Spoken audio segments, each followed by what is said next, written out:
manque une personne, mais il s'est trompé, il croyait que c'était 20 heures. Donc, si vous voulez bien, je vais commencer par faire l'appel. Marc Bénatru. Présent. Brigitte Broisat. Présent. Stéphane Capouret. Présent. Daniel Cheminel. Présent. Isabelle Delage. Présente. Magali Delmont. François Douaret a donné procuration à Isabelle Delage. Béatrice Durper. Annie Frison. Jacqueline Gerboulet. Josiane Jorin. Présente. Damien Gineste. Présent. Émilie Levieux a donné procuration à Camille Montagnat. Laurence Rivineau. Christine Matra. Camille Montagnat. Présent. Claire Neury. Nathalie Peller. Brigitte Perrier est excusée. Philippe Pierre. Franck Pourra présent. Alors Michel Roblin arrive parce que sur la note de synthèse c'est marqué 20 heures et il n'a regardé que la note de synthèse, il n'a pas regardé la convocation. Non, il arrive. Yves Rouvière. Marie-Josée Rubera a donné procuration à Béatrice Durper. Alors Bernard Vernet a été excusé. Fabrice Vidal a donné procuration à Michel Rovelin et Olivier Zanca. Ok, donc un secrétaire de séance, Claire, si tu veux bien. Ok. Très bien. Donc trop souvent, nous débutons nos conseils en ce moment par une mauvaise nouvelle. Et cette fois encore, c'est avec une grande tristesse que nous rendrons hommage à Gaston Palin. Gaston Palin, c'est une figure saint-janaise, tout le monde connaissait Gaston Palin, puisqu'il cumulait 39 années de sapeur-pompier, dont 10 années en tant que chef de corps, et il avait reçu la médaille de la ville de ta part, Daniel. Donc je vous propose de vous lever et de faire une minute de silence.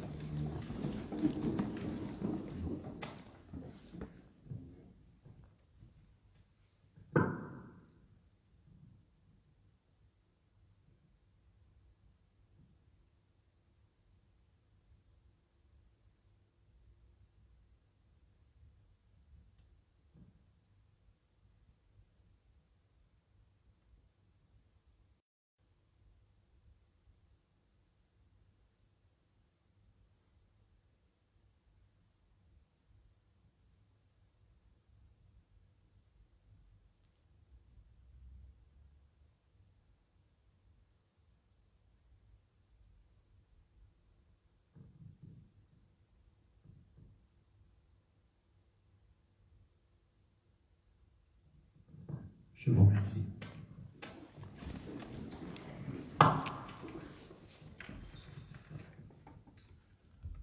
Donc, concernant l'approbation du procès-verbal de la séance du 3 décembre 2020, est-ce qu'il y a des questions ou des remarques? Donc, nous allons passer au vote, si vous voulez bien. Est-ce qu'il y a des contre, des abstentions? Donc, adopté à l'unanimité. Au niveau des informations et des décisions prises par le maire, il n'y a pas grand-chose, simplement, en raison de la crise sanitaire, du couvre-feu et de la suspension de vol entre le Sénégal et la France, un conseiller délégué est temporairement dans l'incapacité d'exercer ses fonctions délégué communal, puisqu'il ne peut plus rentrer. Il est parti en vacances, il ne peut plus rentrer, et je ne sais pas quand c'est qu'il rentrera, malheureusement. Donc, ces indemnités seront suspendues temporairement durant son absence aux conseils municipaux, réunions et commissions thématiques, puisqu'il faut être cohérent, hein, on a fait la même chose pour d'autres. Donc voilà, au niveau des informations. Donc, la première délibération, la 2021, institution et vie politique, le SIAD, désignation des délégués. Vu l'article L. 315-10 du Code de l'action sociale et des familles, conformément au statut du SIAD, il est prévu la participation de 2 représentants des collectivités territoriales au comité exécutif, en plus de Monsieur le maire qui est membre de droit au conseil d'administration. Il est demandé au conseil municipal de bien vouloir désigner 2 délégués parmi ses membres et autoriser Monsieur le maire à signer tout document relatif à ce sujet. Donc au niveau des désignations, on a fait un peu un petit tour de table. Donc Donc moi, je vous propose Régine Droisa et Christine Matra. Donc, est-ce qu'il y a des questions ou des observations? Donc, nous allons passer au vote. Qui est contre? Qui s'abstient? Donc, la délibération est adoptée à l'unanimité. Christine, pour la prochaine. Fonction publique, délibération 2021-2. Mandat donné au centre de gestion de l'Isère, CDG 38, afin de développer un contrat cadre de prestations sociales. Offre de titres restaurant pour le personnel territorial. Vu la loi 2007-209 du 19 février 2007 relative à la fonction publique territoriale, notamment les articles 20 et 71. Vu la loi 84-53 du 26 janvier 1984 portant dispositions statutaires relatives à la fonction publique territoriale, notamment l'article 25. Le centre de gestion de l'Isère procède à une consultation en vue de proposer un contrat cadre d'action sociale sous la forme de titres restaurant en direction des personnels territoriaux des collectivités et des établissements publics de l'Isère qui en auront exprimé le souhait. Le CDG 38 propose de négocier un contrat cadre ouvert à l'adhésion facultative des collectivités, dont l'avantage est de mutualiser les coûts. Les caractéristiques précises du contrat cadre seront communiquées au terme de la procédure d'appel public à la concurrence engagée par le centre de gestion de l'Isère. La date d'effet est prévue au 1er janvier 2022 pour une durée de 4 ans. La collectivité pourra alors décider de son adhésion et des modalités de cette adhésion. Il est demandé au conseil municipal de bien vouloir donner mandat au centre de gestion de l'Isère pour négocier un contrat cadre de prestations sociales, offre de titres restaurant pour le personnel territorial, autoriser Monsieur le maire à signer tout document relatif à ce sujet. Merci. Donc il s'agit simplement d'une étude. C'est une étude gratuite qui est menée par le centre de gestion. C'est absolument pas un engagement, c'est simplement une étude. Donc, est-ce qu'il y a des questions ou des observations? Non. C'est pas la première année, je crois. Oui, c'est systématique, on fait même dans toutes les instances. Ouais. Okay. Donc, on va passer au vote. Donc, est-ce qu'il y a des contre, des abstentions? Donc, adopté à l'unanimité. La délibération suivante, Claire, s'il te plaît. Délibération 2021-3, fonction publique, cadeau de départ à la retraite. Considérant qu'il est de coutume que les agents communaux de Saint-Jean-de-Bournay partant à la retraite reçoivent un cadeau de départ à la retraite sous forme de bon d'achat. Considérant que le montant fixé précédemment s'élève à 400 €, considérant le départ à la retraite de Madame Pascale Bouvier, agent d'entretien, il est demandé au conseil municipal de bien vouloir autoriser l'octroi d'un bon d'achat d'une valeur de 400 € pour le départ à la retraite de l'agent concerné, autoriser Monsieur le maire à signer tout document relatif à ce sujet.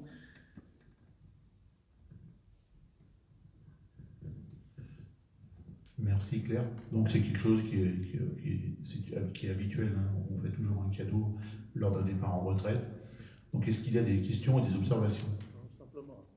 Simplement une observation. Enfin, je pense que tu te rappelles. D'accord. On n'entend pas malheureusement. Ah d'accord, excusez-moi. Il n'y a pas de souci. Merci. C'est simplement une observation pour le conseil. Avant, je ne sais pas si tu te rappelles, on donnait une prime. Et on s'est fait retoquer par la préfecture parce qu'on n'avait pas le droit de donner des primes. Donc pendant des années, on a donné des primes, et puis un jour, boum, ils nous sont revenus dessus, ils nous ont retoqué. Voilà, c'est pour ça que maintenant, on est passé aux primes. Je pense que c'est très bien. Il faut mieux faire sous la forme d'un cadeau, un cadeau en bon d'achat. Oui, je me souviens quand on s'était fait retoquer. Donc, est-ce qu'il y a d'autres observations, d'autres questions? Si vous voulez bien, on va passer au vote. Donc, est-ce qu'il y a des contre? Des abstentions? Donc, la délibération est adoptée à l'unanimité. La délibération suivante, domaine et patrimoine. Yves, s'il te plaît. Donc, domaine et patrimoine, 20-21-4. Convention de mise à disposition de locaux communaux à l'association ADPH, aide à domicile des personnes âgées et handicapées.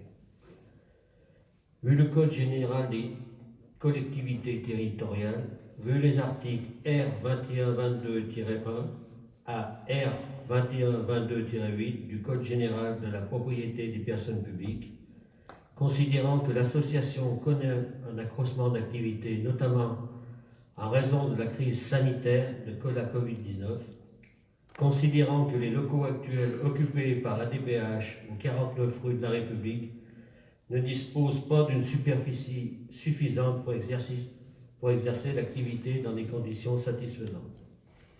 Considérant que ce service a plus que jamais un rôle primordial à jouer sur le territoire auprès de nos aînés, il est proposé de mettre à disposition de l'association un local au 19 rue des Terreaux,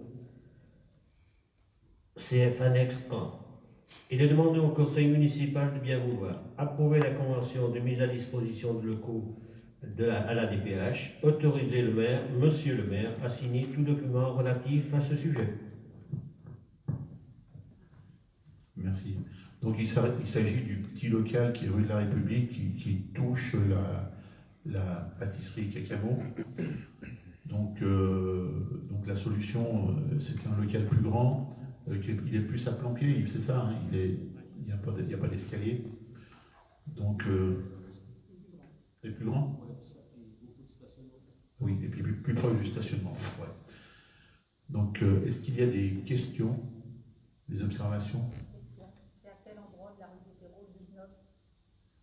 C'est en face de la caisse d'épargne. C'est à l'ancienne À côté école. du local Oui, il y a le- Quel angle? Oui, où il y a la poterie, tu sais. D'accord.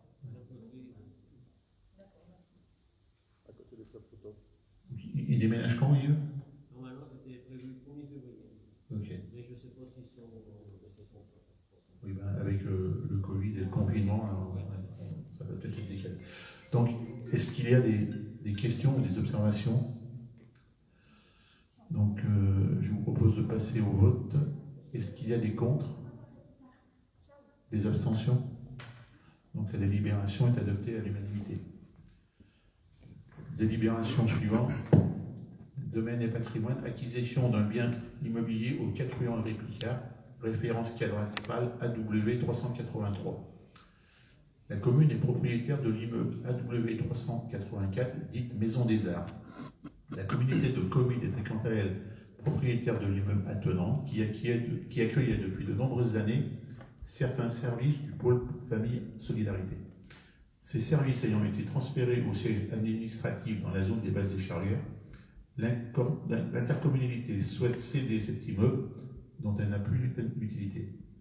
Vu l'article L2241-1 du Code général des collectivités territoriales relatif à la gestion des biens et aux opérations immobilières, vu l'article L.1011-1 du Code général de la propriété des personnes publiques relative aux acquisitions amiables, vu l'article L.1211-1 du Code général de la propriété des personnes publiques et les articles L.1311-9 et L.1311-10 du Code général des collectivités territoriales relatif à la consultation préalable de l'autorité compétente de l'État dans le cadre d'opérations immobilières, vu l'article L.1212-1 du Code général de la propriété des personnes publiques relative à la passation des actes, vu l'article 1593 du Code civil relatif aux frais d'actes notariés, vu la délibération du 17 décembre 2019 de la communauté de communes de Bièvre-Isère,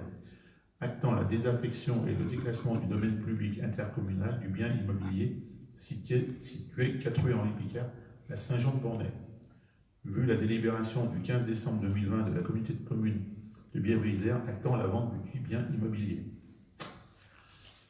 vu l'avis des domaines en date du 22 mai 2019 qui évalue le bien à 230 000 € avec une marge d'appréciation de plus ou moins 15%.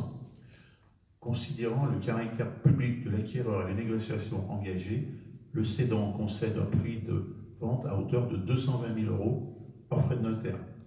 Considérant le souhait de la commune de procéder à l'acquisition de ce bien immobilier bâti, 6-4 rue Henri Picard, cadastré section AW numéro 383, en raison de la centralité de ce bâti en centre-ville et de l'attenance d'un bâtiment communal. Vous l'avez en annexe 2. Il est proposé au conseil municipal de bien vouloir approuver l'acquisition du bien immobilier cadastré section AW numéro 383 au prix de 220 000 € en frais notariés. Autoriser Monsieur le maire à signer l'acte de vente du bien immobilier susvisé et à procéder à ses acquisitions par acte notarié en l'étude de Maître Solier. Approuver que l'ensemble des droits, frais et taxes sont à la charge exclusive de la commune. Alors, ça, je crois que c'était un bâtiment que vous aviez aussi décidé d'acheter. Oui, je crois que la communauté de communes avait mis en vente ce bâtiment. Il y avait un acquéreur dessus. Et on s'est aperçu qu'il y avait un petit bout de terrain qui appartenait à la commune à l'intérieur de la cour. Et ça posait beaucoup de problèmes. Et je pense que l'idéal, c'était de préempter. C'est ce que nous avons fait, préempter et budgéter. Donc, ce qui fait que c'est une bonne opération pour la commune. Très bien.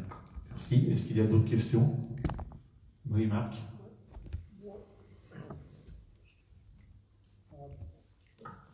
Et par rapport à Daniel, je rajouterais simplement une chose.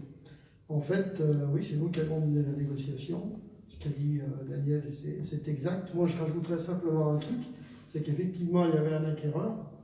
Et un jour, j'étais venu visiter avec le directeur des services techniques à cette époque. Et on s'est aussi aperçu qu'il y avait un autre souci, c'est qu'en fait, il y avait un ascenseur. Et comme on avait des bâtiments où il y a des animations qui sont exercées, hein, à côté, c'est que si ça s'était vendu à des particuliers, et je ne vous dis pas, parce que les personnes à mobilité réduite n'auraient même plus eu accès à ces activités. Ce qui a fait qu'en plus de ce que dit Daniel, il y avait ça aussi qui posait un réel problème. Et c'est pour ça que, et puis je pense que c'est bien situé et que c'est un bien pour la commune intéressant. Et je voulais le rajouter. Et puis c'est un bâtiment qui est relativement neuf, en bel état. Ben, toute la partie qui est la partie, je dirais, bien brisée, et pas trop. Ben, ce qu'il y a, c'est que quand les travaux ont été faits à un certain moment, ça a un petit peu manqué de vigilance, ce qui fait que l'ascenseur avait été aussi installé par l'intercommunalité, donc il appartenait à l'intercom. Donc ça causait vraiment des soucis techniques importants. C'est pour ça que la vente avec ce particulier n'a pas pu se faire. Voilà. Mais c'est un bâtiment qui est intéressant, qui est centre-ville. Effectivement. Donc, est-ce qu'il y a d'autres observations? Donc, si vous voulez bien, on va passer au vote. Est-ce qu'il y a des contre, des abstentions? Donc, la délibération est adoptée. Donc, la délibération suivante, domaine et patrimoine. Donc, Michel, si tu veux bien. Bonsoir. Alors, délibération 2021-6, domaine et patrimoine, autorisation de signature d'un compromis tellement AW 422.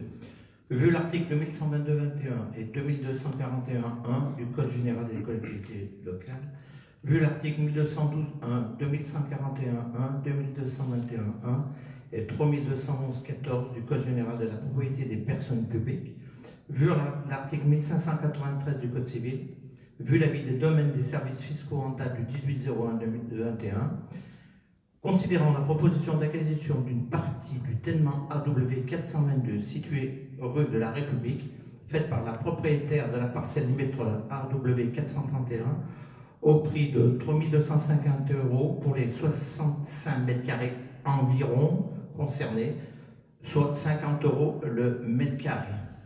Ce terrain, enclavé entre plusieurs parcelles, est difficile d'accès et ne constitue pas une réserve foncière suffisante pour un quelconque aménagement. Toutefois, l'acquéreur potentiel prévoit le stationnement de véhicules, libérant ainsi le stationnement public limité dans la rue du 11 novembre. Une division parcellaire sera effectuée afin de dégager 65 mètres carrés environ qui seront conservés dans le patrimoine communal en raison de la présence d'un puits perdu sur la partie haute du terrain. La partie basse fera l'objet d'une aliénation. L'acquéreur prendra à sa charge des frais de notaire et de géomètre. Il est demandé au conseil municipal de bien vouloir autoriser la division parcellaire de la parcelle AW 422, approuver la cession de cette division parcellaire de 65 mètres carrés cadastrée section AW numéro 422, c'est l'ancien numéro, au prix de 3 250 € hors frais notariés. Autoriser M. le maire à signer le compromis de vente et à procéder à cette cession par acte notarié en l'étude de Maître Solier. Approuver que l'ensemble des droits, frais et taxes sont à la charge exclusive de l'acquéreur.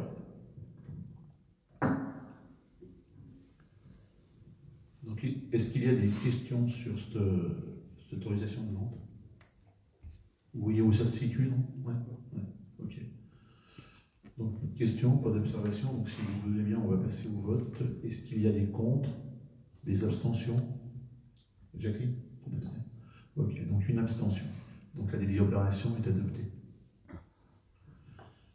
La délibération suivante, toujours dans le domaine du patrimoine, la 2021-7, autorisation de signature d'un compromis local du 49 rue de la République. Vu l'article 2122-21 et 2241-1 du Code général des collectivités territoriales, vu l'article 1012-1, 2141-1, 2221-1 et 3211-14 du Code général de la propriété des personnes publiques, vu l'article 1593 du Code civil, vu l'avis des domaines des services publics en date du 17 novembre 2020, estimant la valeur du bien à 23 000 €, considérant la proposition d'acquisition du local situé 49 rue de la République, faite par la propriétaire du local attenant au prix de 24 000 €. Cette acquisition permettra une extension d'activité commerciale en centre-ville, vous l'avez en annexe 4. L'acquéreur prendra à sa charge les frais de notaire. Il est demandé au conseil municipal de bien vouloir approuver la cession du local cadastré section AW numéro 899 au prix de 24 000 € hors frais notariés, autoriser monsieur le maire à signer le compromis de vente et à procéder à cette cession par acte notarié pour l'étude de maître Sauvé, approuver que l'ensemble des droits, frais et taxes sont à la charge exclusive de l'acquéreur. Donc c'est le cas de la DPH et ça pourrait permettre à un commerce de s'agrandir. Donc, est-ce qu'il y a des questions ou des observations? Oui, Nathalie?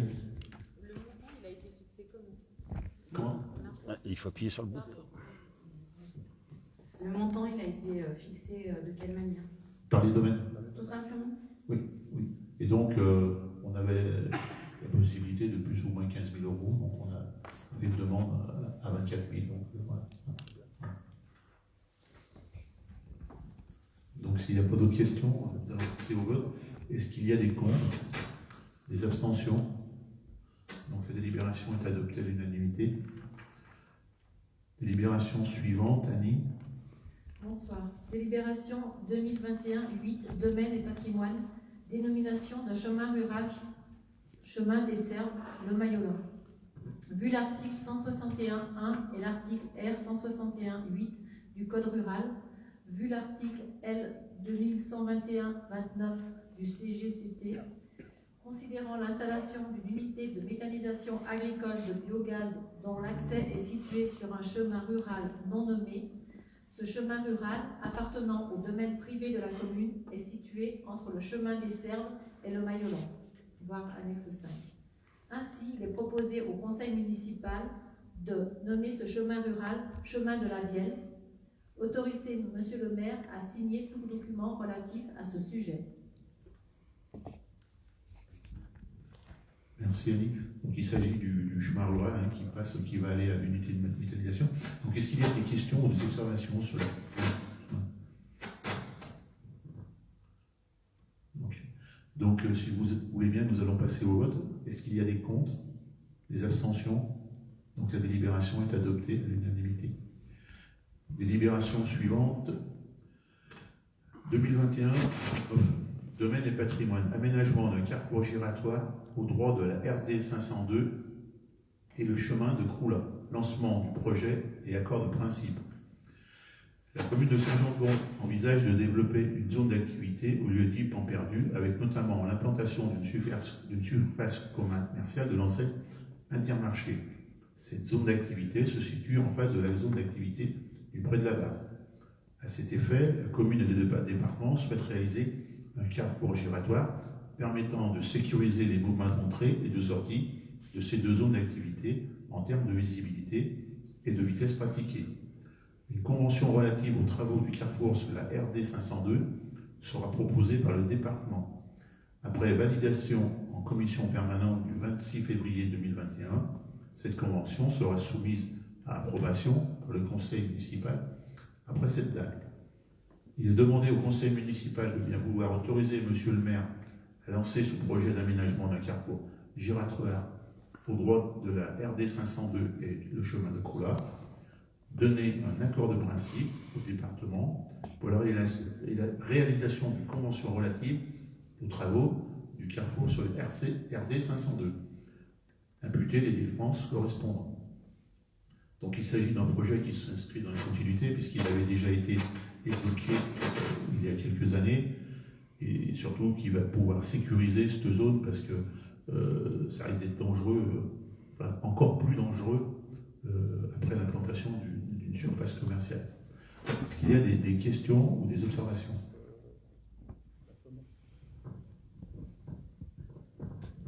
Oui, simplement apporter quelques petites précisions. Donc c'est vrai que c'est un projet qui était en cours depuis plusieurs années avec IMO Mousquetaire, donc la structure de Paris. Et on avait réussi à négocier ce rond-point qui sera payé en grande partie par IMO, Mousquetaire. Et puis ça permettait, comme tu l'as dit très bien, Franck, de sécuriser cette sortie de zone. Et puis aussi de permettre aux cars scolaires de pouvoir faire leur demi-tour. À l'heure actuelle, les cars scolaires tournent sur une plateforme privée qu'on a fait goudronner, mais c'est pas pérenne, quoi. Donc voilà, pareil, c'est un très beau projet qui est dans la continuité et on ne peut que souscrire à ça. Merci. Donc, prends le micro, Jacqueline, parce qu'on ne t'entend pas sur l'enregistrement.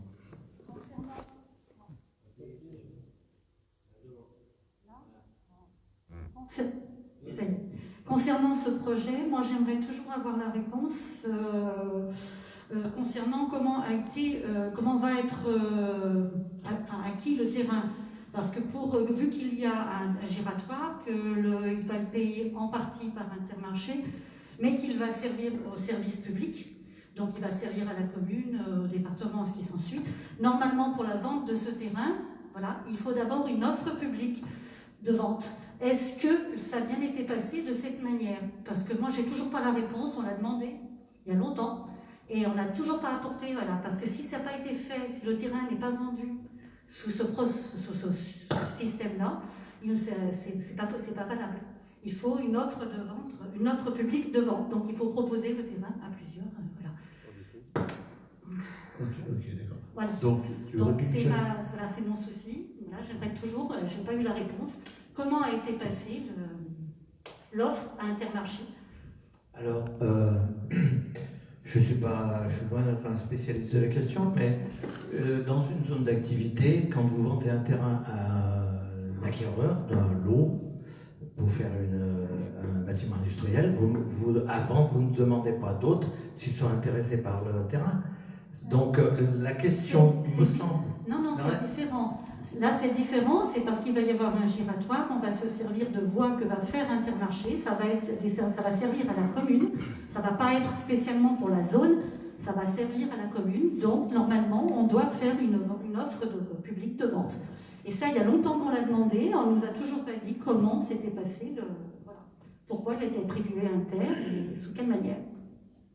Alors, c'est à vérifier parce que non, c'est dans la loi. Oui. Nous, on prendra en marche en quelque sorte, puisque c'est quelque chose qui est engagé en nous. Moi, il me semble que c'est pas dans un cas de figure comme vous le dites. Il me semble pas.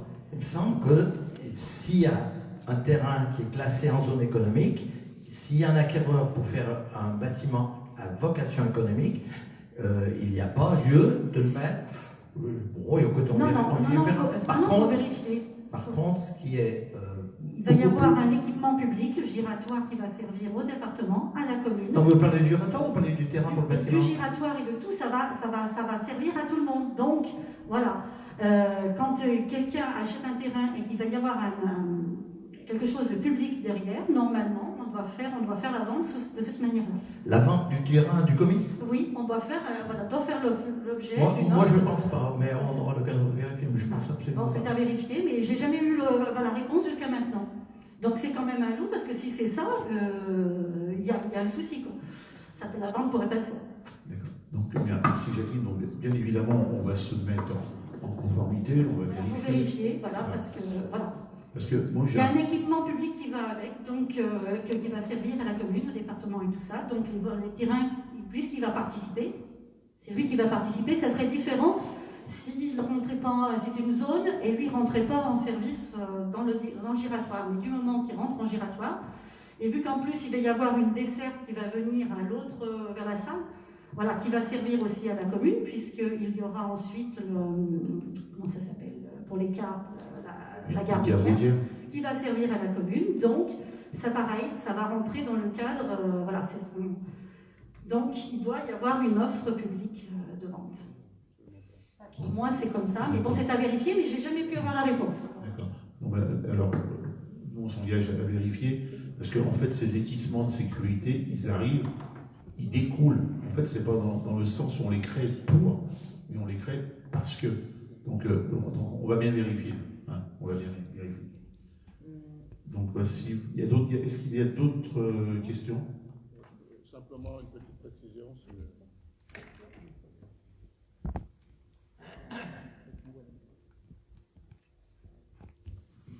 Oui, simplement une petite précision. Intermarché, enfin IMO Mousquetaire, parce que c'est pas Intermarché, c'est une autre structure, hein, c'est IMO Mousquetaire, donc de Paris, qui achète une partie du tellement, pas tout, simplement une partie du tellement. La liaison dont Mme Jaboulet parlait, c'est liaison qui sera celle câblage qui reste sur le domaine de la commune, hein, qui reste sur un terrain appartenant à la commune. Le giratoire, c'est quelque chose qu'on a réussi à négocier en plus de la vente du terrain. Il n'y avait absolument pas à lancer d'appel d'offres pour vendre le terrain. La commune est propriétaire de ce terrain. Elle peut faire comme elle veut. Michel a tout à fait raison. Il n'y avait pas à lancer d'appel d'offres pour vendre le terrain. C'est Imo Mousquetaire qui nous a sollicité. C'est pas Casino, c'est pas les autres surfaces. Donc on n'avait pas à lancer un appel d'offres pour savoir à qui vendre ce terrain, quoi. Et c'est surtout pour désenclaver. Je tiens à rappeler, c'est surtout pour désenclaver le magasin Intermarché qui est à l'intérieur du centre-ville, hein, et donc donner un peu plus d'air à nos commerçants, parce que c'est bien le but de l'opération, c'est donner de l'air à nos commerçants, et c'est aussi pour redynamiser toute cette partie de Saint-Jean-de-Bornay, de l'est de Saint-Jean-de-Bornay, qui actuellement n'a plus aucune surface commerciale. Passé la rue Hector Berlioz, vous n'avez plus aucune surface commerciale, excepté la boulangerie du pont. Et il y a quand même une grande partie de la population de Saint-Jean-de-Bornay qui habite dans cette zone et qui est obligée de traverser tout Saint-Jean pour aller faire ses courses. Donc c'est aussi dans cette optique-là. Bon, je sais que j'ai été mis en doute sur ma probité concernant la vente de ce terrain, mais je ne répondrai pas sur ce sujet parce qu'il y aurait beaucoup à dire. Merci. Merci Daniel. Donc effectivement, on va bien regarder toute la réglementation. Simplement un petit commentaire. C'est comme l'a dit Daniel, Intermarché, ça sera la même surface de vente, c'est le même magasin, simplement les allées seront un peu plus larges, parce que sur son site, il n'est pas aux normes handicapées, puisque les allées font 1,80 m. Et les normes sont aujourd'hui à 2,40 m. Donc le magasin sera un peu plus grand, tout simplement, parce que les allées seront plus larges. Mais dans l'accord, c'est la même surface de vente, avec un magasin neuf, et voilà.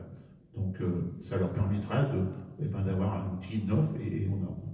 Donc voilà, donc je vous garantis, on va tout bien regarder pour être dans les réglementations. Je rajouterais que de plus, leur station d'essence n'est plus aux normes actuellement et qui travaille aussi avec une dérogation et que ça ne peut pas durer sur l'éternité. Et c'est vrai que quand on vient par exemple de Vienne et qu'on veut prendre du carburant, il faut aller jusqu'au rond-point de la piscine et puis revenir, et ainsi de suite. Voilà. Donc, je pense que c'est un bien. En plus, on le garde à la même surface, donc il n'y a pas d'agrandissement, il n'y a pas d'autres commerces qui se créent à côté. Donc, voilà. Je pense que c'est une belle opportunité. il n'y a pas d'impact négatif sur le commerce de centre-ville.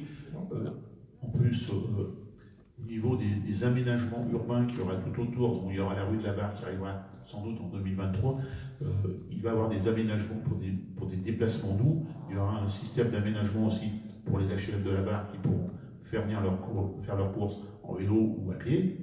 Et il y aura un équilibre justement entre l'Ouest et l'Ouest, puisque du côté Est, on n'a pas de surface commerciale. Donc voilà, ça va dans un certain équilibre. Donc écoutez, s'il y a plus de questions. Oui, Magali.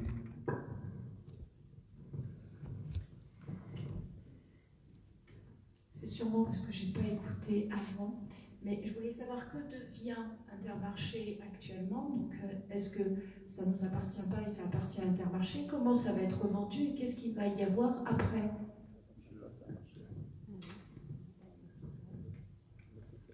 Oui, la zone concernée est classée au PLUI en OAP, c'est-à-dire une zone d'aménagement programmé. En gros, c'est une zone qui aura vocation à de l'habitat et non pas à du commerce. Autrement dit, le bâtiment, une fois vidé, ne pourra pas resservir pour un commerce. Ça sera obligatoirement de l'habitat. C'est classé comme ça au PLUI. Le propriétaire, qui est donc l'ancien directeur de l'Intermarché, est au courant, puisque je l'ai vu et je lui ai expliqué ce qu'il en était. Donc, et ça a été classé au PLUI fin 2019. Oui, il y a un siècle, non, ça ne marche pas.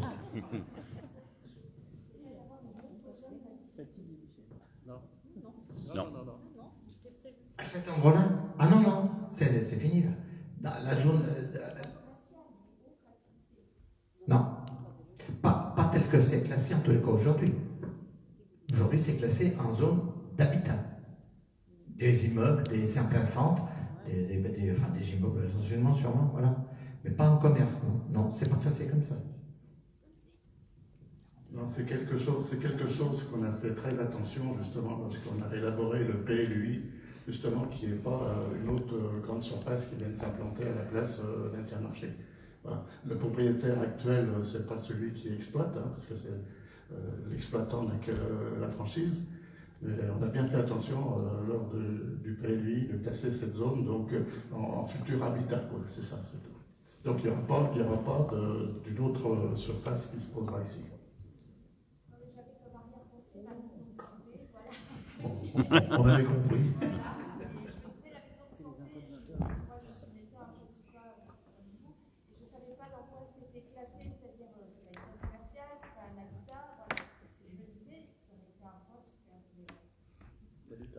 Ouais, non, désolé, c'est zoné en zone d'habitat.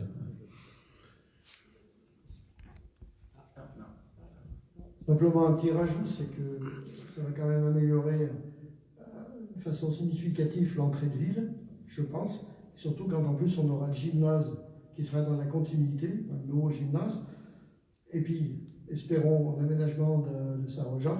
Je pense quand même que quand on va venir de ce côté, on aura une autre visu de l'entrée de ville, donc c'est pas inintéressant.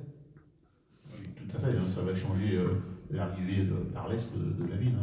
Donc, tous les équipements seront dans la continuité, et c'est vrai qu'il y aura déjà un embellissement et une certaine harmonie, ça serait sympa. Donc voilà, s'il n'y a plus de questions, je vous propose de passer au vote. Alors, est-ce qu'il y a des contre? Des abstentions?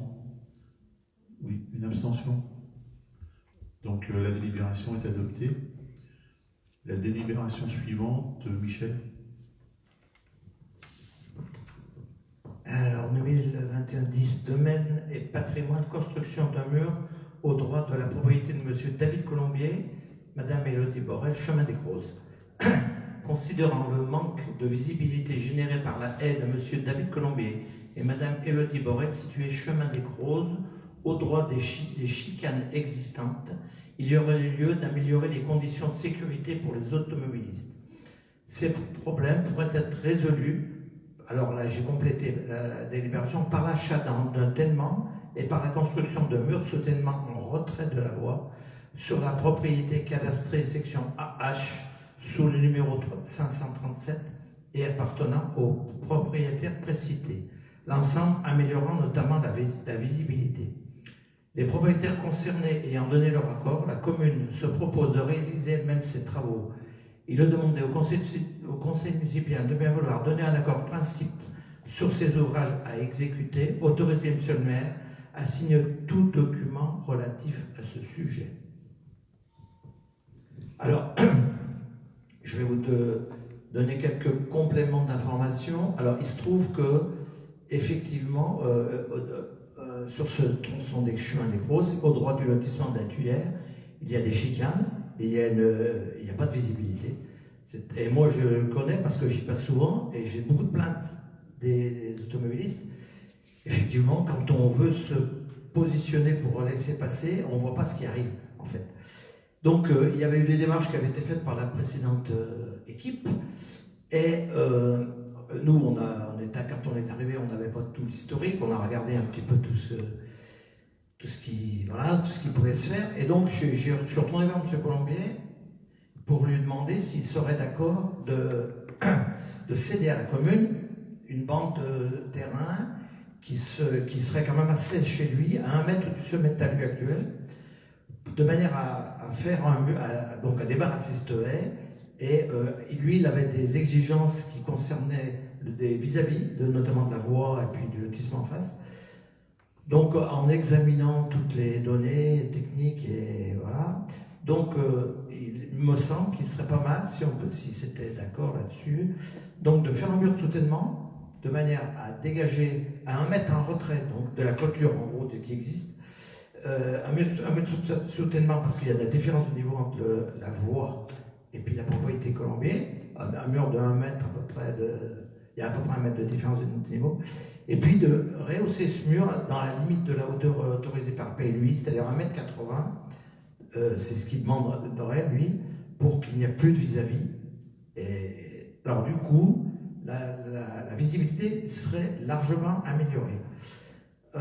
Je dois préciser que quand il y a des années de ça, j'avais travaillé avant le lotissement de la Tuyère, j'avais travaillé sur l'aménagement d'un mini-giratoire dans la patte d'oie, vous voyez la patte d'oie qui va au Croze et l'autre qui va au chemin des Gamelières.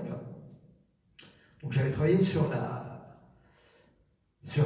giratoire et il s'est trouvé que quand le lotissement s'est créé, moi j'étais à la retraite, c'était dans les dossiers, ça n'a pas été regardé et donc au moment de la réalisation de ce lotissement, il n'y a pas eu une emprise qui a été gardée pour pouvoir faire donc ce mini-giratoire. Et ce mini-giratoire, justement, sa vocation, c'était d'essayer d'améliorer la sécurité. Donc aujourd'hui, moi, il me semble que ça serait pas mal de pouvoir faire ce mur de soutènement. Merci.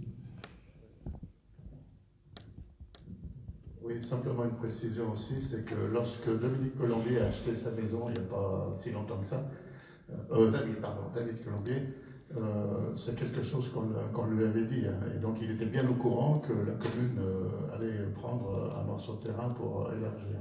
Donc je ne sais même pas si ça n'avait pas été inscrit dans son compromis de vente ou quelque chose comme ça. Mais il était bien au courant parce qu'on avait négocié avec le propriétaire précédent en spécifiant bien que la commune allait à cette époque-là prendre toute la haie. C'est ça, hein, c'est... Ouais, tout à fait. Donc, est-ce qu'il y a d'autres questions, d'autres observations?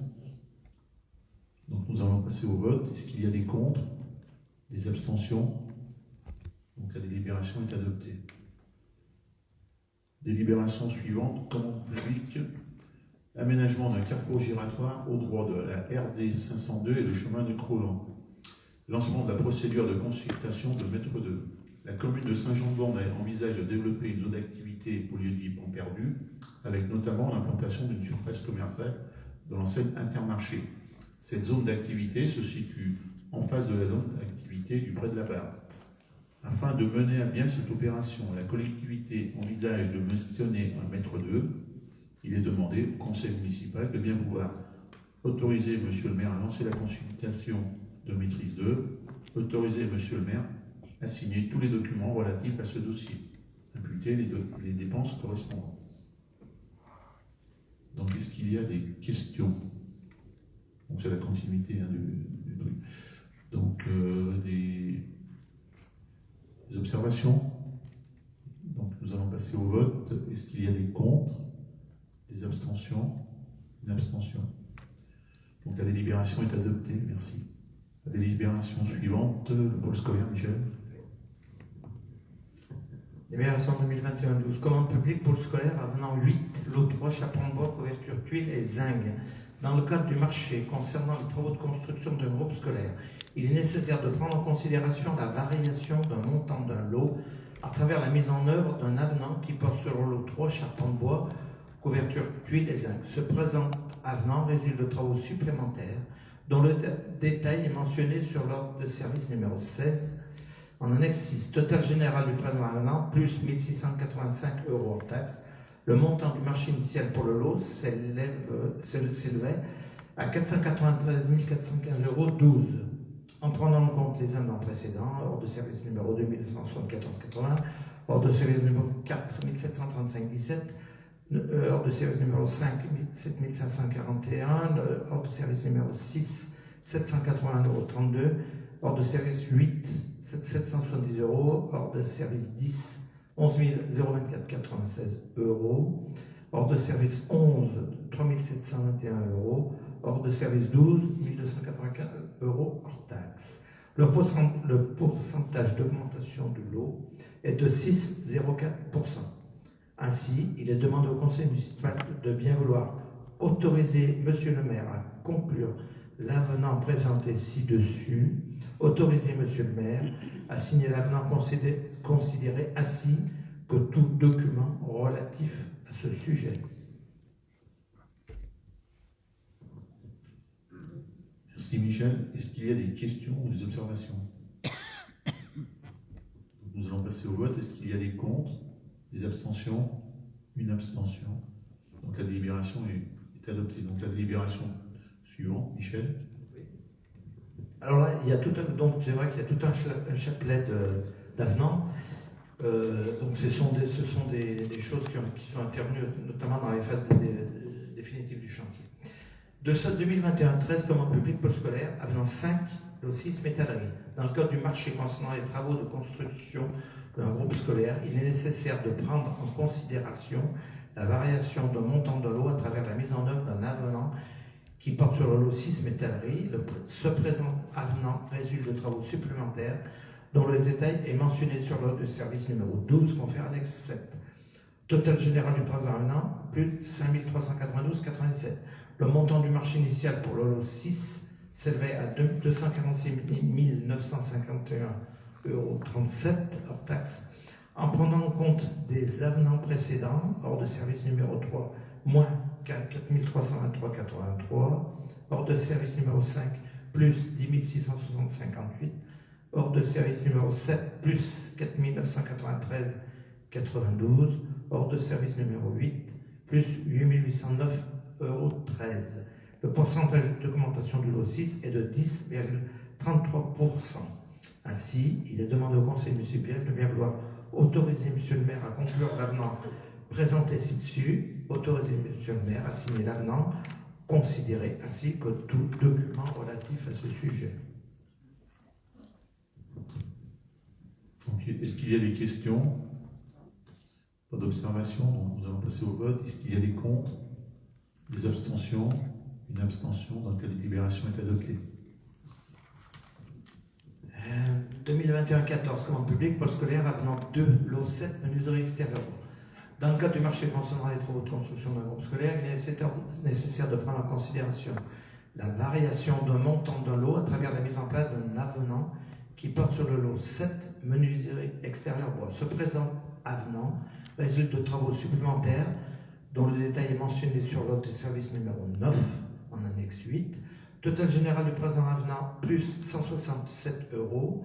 Le montant du marché initial pour le lot 7 s'élevait à 80 298 € hors taxe.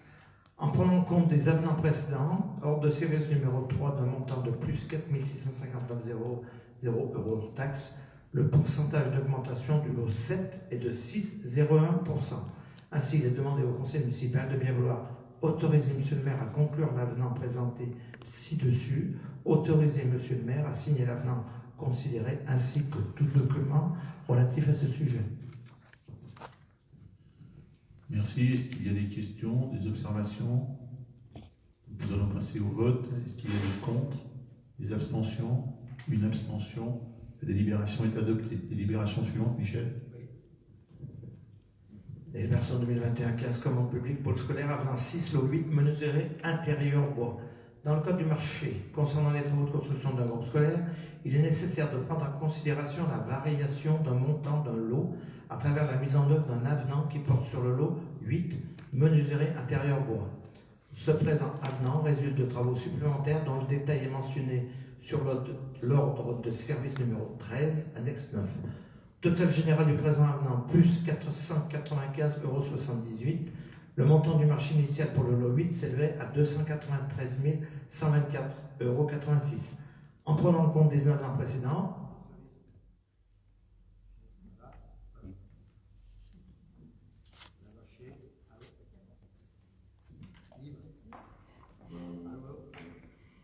Ah, plus de piles.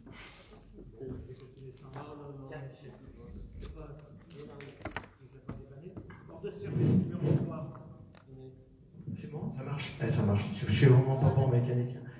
De montant de plus 8 786,06 € hors taxe. Hors de service numéro 4, d'un montant de moins 4 708,31 € hors taxe. Hors de service numéro 6, d'un montant de moins 1 782,25 € hors taxe.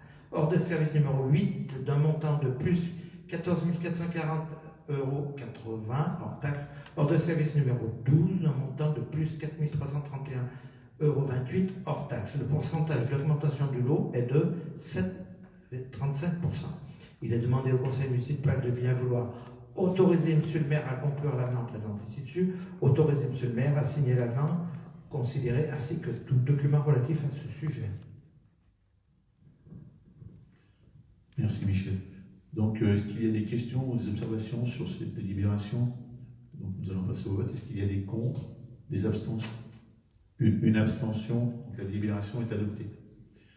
Délibération 2021-16, finances locales. Demande de subvention auprès du département de l'Isère, Chapelle Saint-Pierre, maîtrise 2. Vu la délibération 2020-80, par laquelle le conseil municipal autorise la convention label patrimoine de l'Isère pour la chapelle de Saint-Pierre, considérant que le propriétaire s'engage à retenir un maître d'œuvre qualifié pour les missions de maîtrise d'œuvre et pour les travaux, considérant que le département s'engage à soutenir financièrement le propriétaire dans ses démarches d'intérêt patrimonial, la commune a sollicité les services de Madame Sylvie Amselem, architecte du patrimoine, pour une mission de maîtrise d'œuvre. Vous l'avez en annexe 10, pour un coût de 8 900 € hors taxe. La participation du département s'élève à 40% de la dépense hors taxe, plafonnée à 50 000 €, soit 3 560 €. Ainsi, il est demandé au conseil municipal de bien vouloir autoriser monsieur le maire à déposer la demande de subvention auprès du département dans le cadre de la labellisation de la chapelle Saint-Pierre. Autoriser monsieur le maire à signer tout document relatif à ce sujet. Donc, est-ce qu'il y a des questions ou des observations? Michel, tu peux nous dire quelque chose? Alors, simplement, oui. Donc, c'est dans les 9 000 €, la fin 8 900 hors taxe, il y a les honoraires de l'architecte, il y a aussi les honoraires du bureau d'études qui sont inclus. C'est-à-dire c'est l'architecte qui en fait son affaire et qui l'a intégré dans son montant. L'idée générale, c'est c'est de voir quels sont les travaux confortatifs qu'il faut finir pour pouvoir ouvrir la chapelle de Bournay au public et pour enlever et ses tyrans et ses étais, etc. Voilà. Donc merci, sachant que aujourd'hui les collectivités subventionnent tout ce qui est du domaine du patrimoine. Donc c'est le moment de commencer à travailler sur cette chapelle. On travaillera également sur la tour d'hier et sans doute en 2022 on pourra certainement avancer sur ce dossier. Donc voilà, donc est-ce qu'il y a des questions? Oui. Oui, simplement, c'est la casquette de conseil départemental. Je fais partie de la commission culture aussi, donc je ferai mon possible pour obtenir le maximum de la subvention, qui est de 40%, qui n'est pas acquise, mais je ferai mon possible auprès du vice-président Patrick Lotto pour que cette subvention soit allouée. Merci. Merci. Donc, si vous voulez bien, nous allons passer au vote. Est-ce qu'il y a des contre, des abstentions? Donc, la délibération est adoptée. Donc, on a fini. Donc, si vous voulez bien, on va passer aux informations. Donc, je vais commencer, j'en ai quelques-unes. Donc, au niveau des finances. Donc, la commission finances s'est tenue le 19 janvier. La suivante aura lieu le 25 février. Le débat d'orientation budgétaire aura lieu lors du conseil municipal du 4 mars. Le vote du budget lors du conseil municipal du 25 mars. L'audit financier, qui est un outil de travail pour le mandat en cours, donc il est en gris, il est composé de 2 mémoires. L'un concerne l'analyse financière rétrospective et l'autre l'analyse des prospectives financières. Donc bien sûr, il est consultable pour les élus qui souhaitent évoquer ou travailler avec moi sur les opportunités du mandat. Il peut venir me voir, consulter le rapport et les orientations qu'il décline. Donc voilà pour les finances. Au niveau de la sécurité, c'est un domaine qui a toute son importance en ce moment. Donc j'ai le plaisir de vous annoncer l'arrivée d'Alexandre. Donc c'est notre second policier, donc un agent de grande expérience qui cumule plusieurs années de police municipale et surtout plusieurs années de gendarmerie. C'est un sportif de haut niveau et c'est quelqu'un qui a vraiment beaucoup d'expérience. Et surtout qui est le bienvenu, car vous avez tous remarqué qu'avec le couvre-feu, les délits augmentent. Il y en a qui s'ennuient et qui font des bêtises. Et ça de façon inquiétante, parce qu'on a eu des feux de poubelle, du rodéo urbain en pleine nuit, un braquage de commerce, et j'ai eu droit à ma part de pub sur les murs de la ville. Donc je tiens à remercier tous les élus et toutes les personnes qui m'ont témoigné leur soutien et surtout leur indignation devant de tels méfaits. C'est tout à fait inacceptable de voir des choses sur les murs de notre ville, parce qu'ils s'en sont pris à l'État, au maire et puis aux élus, donc tout ce qui représente le pouvoir. Donc c'est tout à fait inacceptable parce que c'est une très mauvaise image, c'est un peu anxiogène pour certaines populations, les tout petits et les personnes âgées. Et puis ensuite, il faut tout remettre en état, donc c'est quand même des budgets importants. Donc voilà. Donc concernant la sécurité routière, nous avons commencé, puisqu'il y a 2 policiers municipaux, les contrôles radars. Alors là, ça a été quelque chose, puisque au bout de 5 minutes, on avait déjà retiré un permis.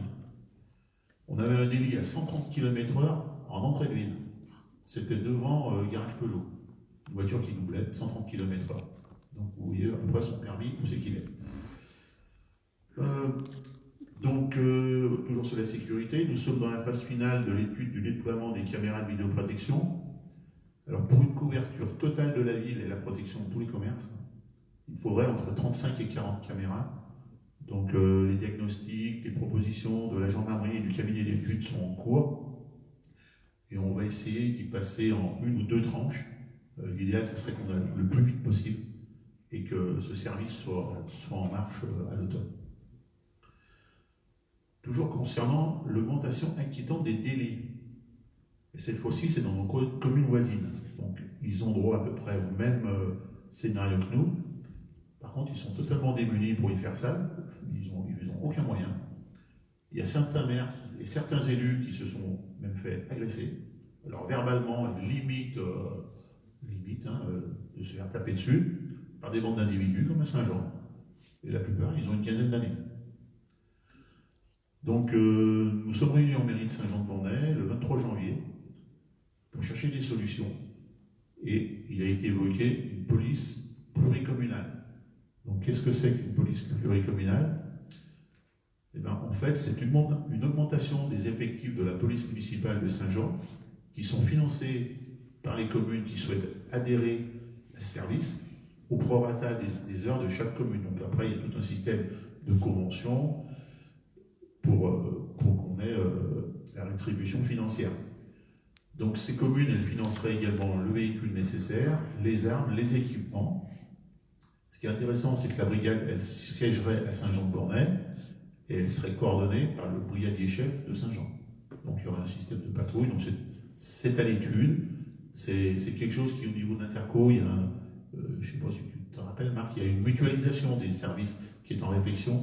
Donc c'est le maire de Roya qui pilote un peu. Donc on est en train d'étudier en regardant les coûts et tout ça. Donc ce qui serait intéressant, c'est que ça ferait grossir les effectifs de la police municipale et les communes pourraient un peu parer à ces phénomènes dans lesquels ils sont complètement démunis. Oui, c'est un système qui existe sur la Capille avec plusieurs communes comme Les Dabos, Villefontaine, Vaumilleux. Donc ils ont déjà mutualisé leur police.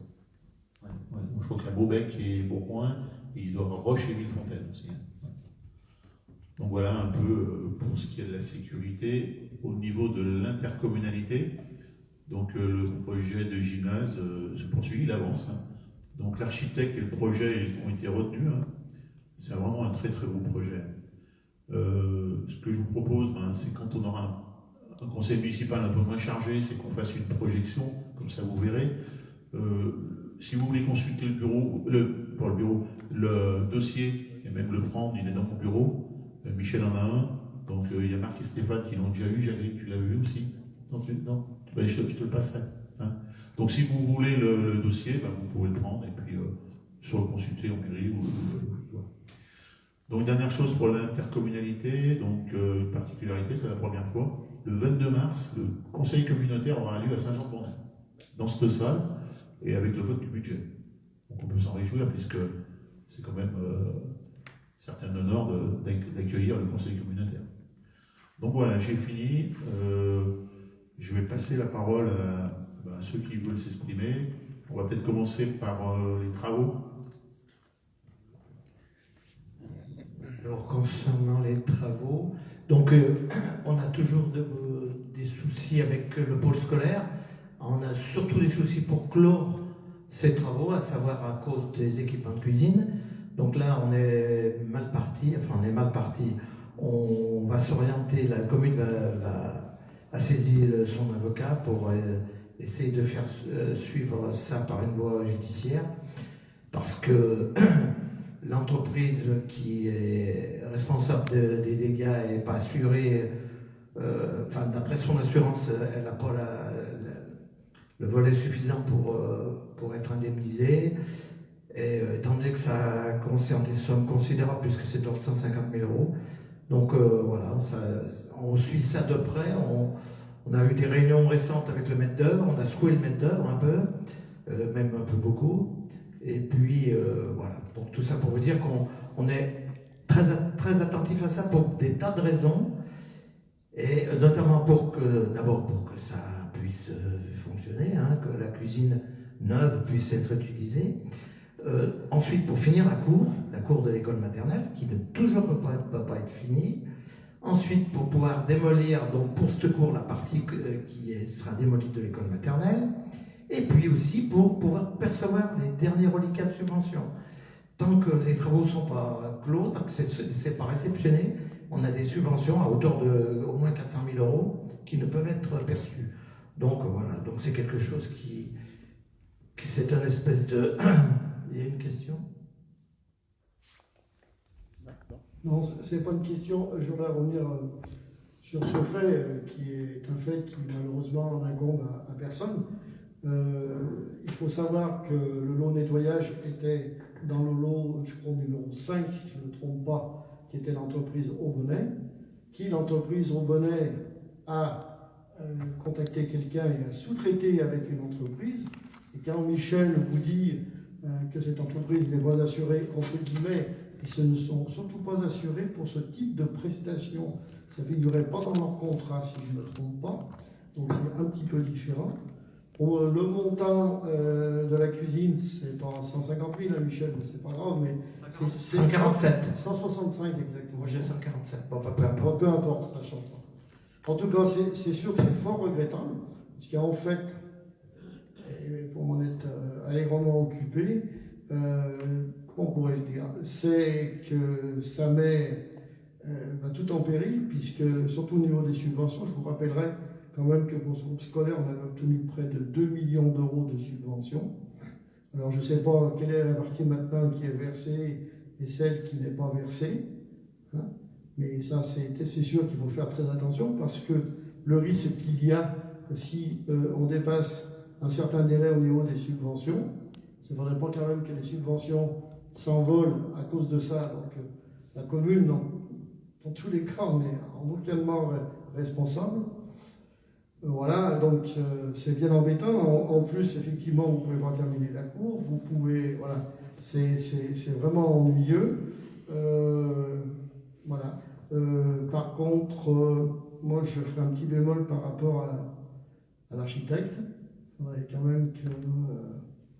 je ne sais pas ce qu'il y a lieu de faire ou de ne pas faire, mais il va falloir s'en sortir. Mais moi, j'ai peur qu'après, on aille de recours en recours, parce que théoriquement, c'est quand même assez lamentable quand on voit que c'est pour un nettoyage de sol, qu'ils ont utilisé je ne sais quel produit, et que ce produit, qu'ils n'ont même pas eu la délicatesse de protéger les appareils. Et le matériel est beau, hein, le cuisiniste qui a livré, c'est pas du matériel qu'on trouve. Vraiment, c'est du beau matériel, et ce matériel devrait durer très longtemps. Alors c'était normal ce que vous avez fait, on aurait fait exactement la même chose, donc vous ne pouviez pas réceptionner, c'était pas possible. Mais quand même, moi dans cette opération, j'ai un grand regret, je vais vous dire lequel. C'est que l'architecte n'a pas été bon, et dans les OPC on n'en parle même pas. Voilà. Je trouve, après chacun l'interprétera de la façon dont il le veut, mais c'est quand même un groupe scolaire qui est une réussite. Quand on se promène à l'intérieur, quand on voit le résultat, je pense que, voilà, après, on peut ou ne pas être d'accord sur le projet, mais en tout cas, je pense que le monde scolaire doit évoluer dans de très très très bonnes conditions. Je ne dis pas que ce n'était pas le cas avant, mais beaucoup moins, puisque d'abord, même pour la directrice, c'est vraiment plus facile de travailler, d'avoir tous les enseignants sur place au lieu de faire la navette. On n'a plus ces gamins qui sont obligés de faire la descente qui faisait de Jules Verne à Jean de La Fontaine, voilà, pour aller à la restauration. Et quand il fait très mauvais temps, qu'il pleut et tout, c'est quand même bien plus agréable. Et je pense qu'il y a aussi façon de rationaliser les frais au niveau du fonctionnement. Voilà. Bon, je regrette cette situation. On est bien sûr à vos côtés. Moi, je vous l'ai dit, parce que vous m'avez interrogé. Je suis prêt à vous donner un coup de main dans la mesure de mes possibilités. En tout cas, je suis à 100% avec vous, ça je tenais à le dire, parce que c'est fort regrettable, surtout pour nos enfants, parce que franchement, la salle de restauration, maintenant tout le monde l'a vu, c'est quand même assez remarquable. Ce sera quand même d'autres conditions. Hein. Après, celle qui a été auparavant, elle a sans doute beaucoup rendu de services, mais bon, elle n'était pas très adéquate pour recevoir des enfants. On sait bien que les enfants, pendant le temps de la restauration, ils parlent, ils bougent, et ça c'est logique. Voilà. Donc en tout cas, voilà ce que je voulais vous dire, et qu'il faut mettre la marche en avant, et si possible l'accélérer, parce qu'il ne faudrait pas que nos subventions, parce que par contre là, ça voudrait quand même gréver le budget un petit peu. Alors Marc, tu imagines bien que sur ce plan-là, nous sommes vigilants, qu'on ne va pas laisser passer des subventions. Par contre, ce que je pourrais dire quand même, moi, concernant le chantier, pour ce que j'en ai vécu, c'est qu'il n'y a pas eu assez de pression, il n'y a pas eu assez de sanctions.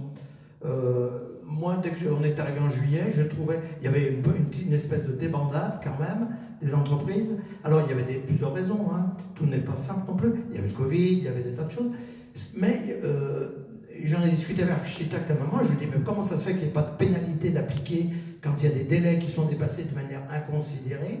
Il m'a dit qu'il l'avait proposé plusieurs fois et que ça n'avait pas été retenu. Ce que des fois je peux comprendre, hein. Je sais bien que gérer un chantier, c'est pas forcément très simple.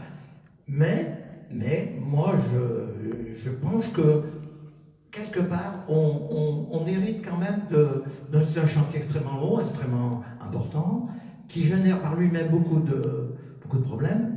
Et il me semble que d'autant plus, il faut d'autant plus dans ces situations être rigide, moi je vais être psychorigide, quand on est maître d'ouvrage et que... Alors nous, on a appliqué des sanctions. Moi, à l'architecte, dans les premières réunions de chantier, je lui ai dit qu'il y avait des choses à faire, hein, et qu'il fallait cesser de toujours menacer et de jamais faire. Donc voilà. Disons globalement, c'est ce que je retire, hein, sans voilà. L'architecte a quand même le bon rôle, parce qu'on a mis en place avec le maire de l'époque et avec l'adjoint à la fois à l'urbanisme et aux travaux, un copil, on se voyait une fois par mois. Je peux vous dire que les réunions, elles étaient tentables. Et après, le maire, Daniel pourra compléter. C'était loin d'être tendre. Effectivement, il a fait des propositions quand il y avait des entreprises pour appliquer les pénalités. Sauf ce qu'il oublie de dire, et surtout une entreprise qui nous a causé de nombreux problèmes, qui est l'entreprise de plomberie et tout ce qui est chauffage et tout ça. Hein, voilà. Je ne citerai pas le nom de l'entreprise. Pourtant, ils ont eu travaillé sur Saint-Jean-de-Bournay, ils avaient bien travaillé, ce qui n'a pas été le cas cette fois-là. Est-ce qu'il avait des soucis? Alors évidemment, si on applique des pénalités à une entreprise, quelle est la suite derrière?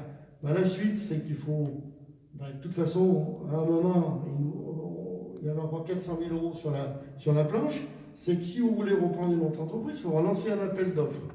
Il faut relancer une consultation, c'est ce qu'il nous disait. Hein. Bon, Michel n'a pas l'air d'accord. Hein, voilà, ouais, donc bon, après derrière, quelle est l'entreprise qui va vouloir venir sur quelqu'un qui a déjà commencé un chantier? Ça, c'est encore une autre paire de manches. Donc, on voyait passer le temps, hein, on n'était pas dupes. Hein, donc, voilà. Moi, je ne sais pas. Je me pose des questions. Alors, c'est de plus en plus difficile de trouver dans le bâtiment des entreprises. J'espère que, quand ça sera l'intercommunalité, mais je m'en suis occupé au niveau des travaux, au niveau de l'interco, on avait les mêmes problèmes, il ne faut pas rêver. Hein. Voilà. Donc j'espère que pour le gymnase, qui va être un futur grand chantier, ça va être des entreprises à peu près locales, il faut espérer, mais bon, le chantier est immense, hein. C'est plus de 4 millions d'euros, hein, le gymnase, c'est un chantier immense. Voilà, donc c'est un vrai problème. Hein. Si tu veux, Marc, je ne voulais pas du tout parler de ça, c'est parce que tu l'as évoqué. Moi, je voulais passer sous silence toutes ces... Non, il n'est pas passé sous silence. Non, mais je veux dire, j'ai rien à cacher. Oui, non, mais je dis pas ça. Je sais très bien ce que c'est que de mener des chantiers de bâtiments. Je sais que c'est pas simple. Voilà, donc je voulais pas m'apesantir là-dessus. Mais c'est vrai que, voilà, enfin bon, mais on va y arriver, on va arriver au bout. Hein. Sinon, l'école est bien, on va pas dire qu'elle n'est pas bien. Voilà, il n'y a rien, moi, qui me choque. Je trouve que les instituts sont dans des bons locaux et que les agents qui travaillent aussi sont dans de bons locaux. Dire le contraire, ça serait un tantinet exagéré. Simplement pour dire que c'est vrai qu'on a été pris en otage, hein, je le dis carrément, par une entreprise qui au départ devait nous mettre 10 personnes sur le chantier et puis on n'a jamais pu dépasser 3. Quoi. Donc cette entreprise a complètement bousillé le chantier. À plusieurs reprises, c'est vrai qu'on s'est posé la question pour les pénalités, mais aujourd'hui, si vous arrivez à trouver une entreprise de plomberie sanitaire qui vient au pied levé chez vous, eh ben, il n'y a plus personne. Il n'y a plus personne dans ce corps de métier. Tous les autres corps de métier ont travaillé et tous ont été retardés par ce plombier. Et au niveau de la VLC, hein, du traitement d'air, on a été obligé de faire appel à un sous-traitant de Saint-Jean-de-Bournay, hein, parce qu'on a fait intervenir, heureusement, on avait une entreprise de Saint-Jean-de-Bournay que tu connais bien, hein, Franck aussi, parce que c'est un ancien du rugby, et qui vraiment nous a sorti une épine de pied, du pied, parce qu'il a fait toute la VLC que le plombier n'était pas capable de faire. Donc l'architecte a une grande part de responsabilité aussi là-dedans, parce que c'est lui qui nous a poussé à prendre cette entreprise, qui avait déjà travaillé sur Saint-Jean-de-Bournay, mais pas dans les mêmes conditions, parce qu'à l'époque où elle a travaillé sur Saint-Jean-de-Bournay, il n'y avait pas une scission dans l'entreprise. C'est une entreprise qui s'est scindée en deux, et malheureusement, on est tombé sur le mauvais côté de cette entreprise. Quoi. Donc, attention si un jour elle vient vous ressolliciter. Voilà. En ce qui concerne les subventions, ne vous inquiétez pas. Hein, voilà. Moi, j'essaierai de faire le maximum de mon côté pour pas qu'il y ait rien voilà, de retarder, rien de perdu. Au niveau du département, par contre, il y aura la petite plaque à mettre, ne pas oublier. La petite plaque d'identification du département pour toucher le solde de subvention. Oui, vous l'avez au service. On l'a mis, d'accord. Voilà. Bon, oui, c'est pas d'accord. Non, mais. Oui, bien sûr, parce que bien sûr. c'est pas le plus difficile. Non, mais c'est très On aimerait mieux avoir que ce problème à résoudre plutôt que de résoudre le problème des cuisines. Voilà, parce que c'est très important, il faut qu'il y ait une photo qui prouve que le département a été identifié pour toucher le solde des subventions. C'est ce que Bien sûr, bien sûr, voilà, pas de problème. Alors je vais peut-être continuer vite sur les travaux. Donc on a commencé en guillemets les travaux du parking de l'église. Donc le parking qui se trouve qui va se trouver entre l'église et le Lépard. Pour l'instant, on est en train de commencer le remplacement de la clôture qui a été faite à un moment par le Lépard, remplacée par un mur, pour asseoir la terre qui va être modifiée. Voilà. Et donc l'entreprise Gachet, février-mars, enchaînera avec les travaux de génie civil. Et puis la salle des ifs, elle est pas tout à fait terminée, mais les faux plafonds sont mis, les peintures sont en cours, les sous-bassements sont faits. Il reste quelques reprises d'électricité et la pose du sol qui sera faite en mi-février. Et puis les charpentes ont été lasurées, donc voilà. Ok, merci Michel. Annie, sur l'agriculture, il y a des choses?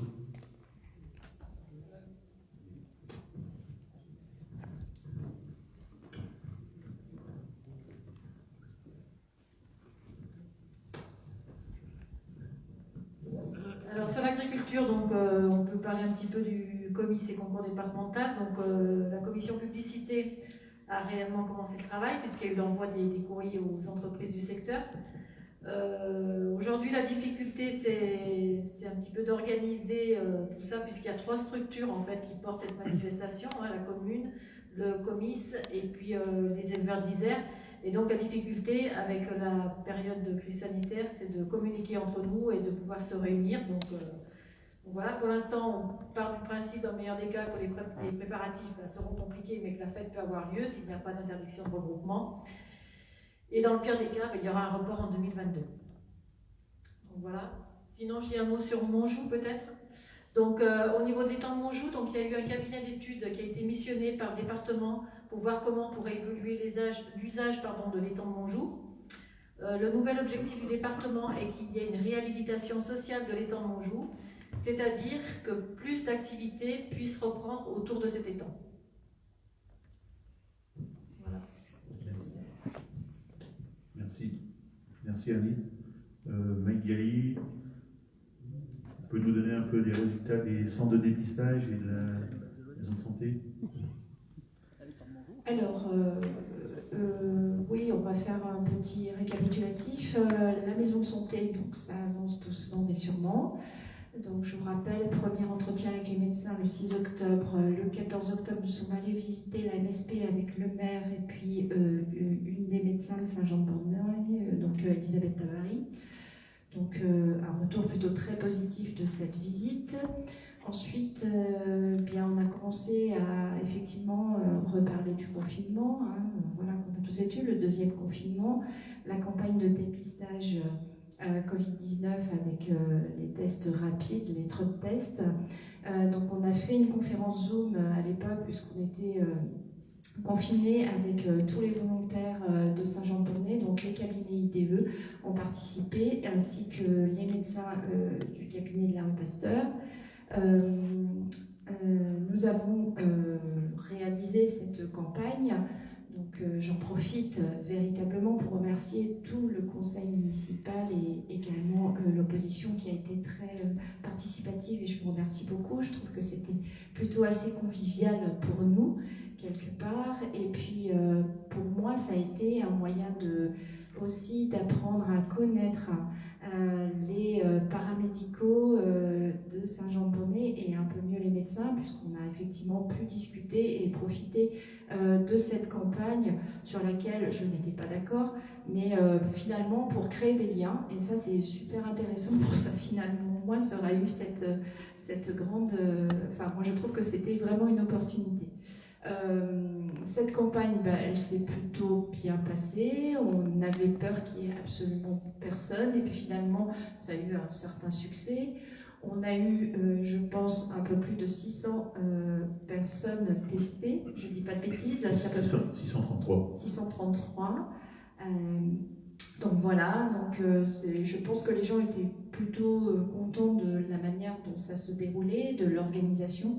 Effectivement, ça s'est plutôt fait, bien sûr, dans le calme, mais plutôt la convivialité. Voilà pour la campagne de dépistage.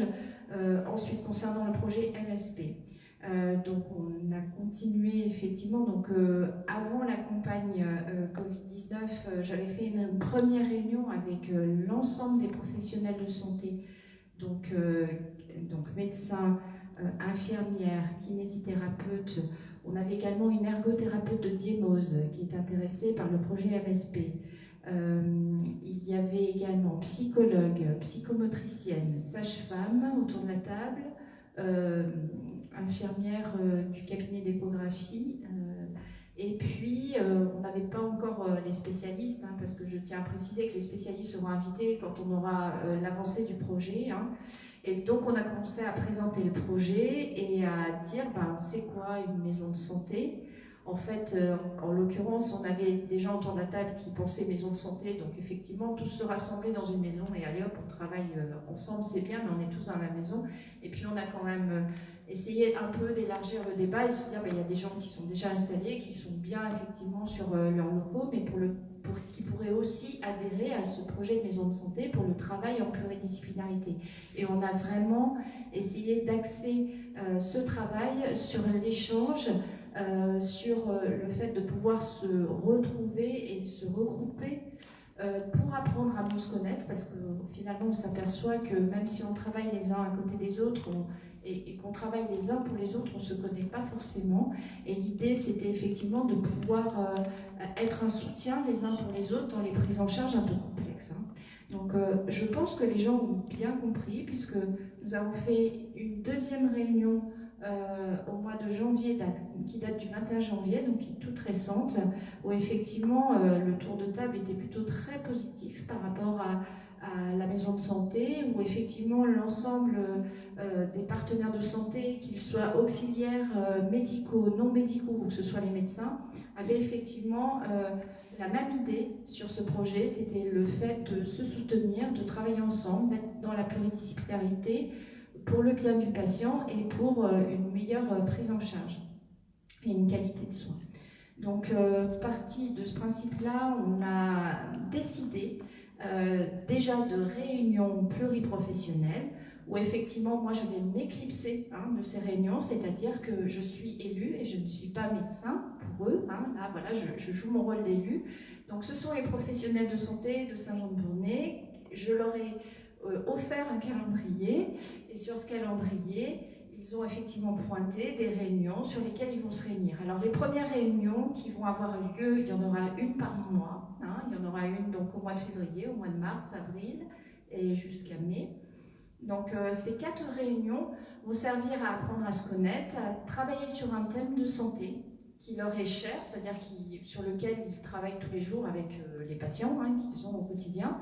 Et aussi va servir cette réunion à faire une présentation pour certains de leurs fonctions.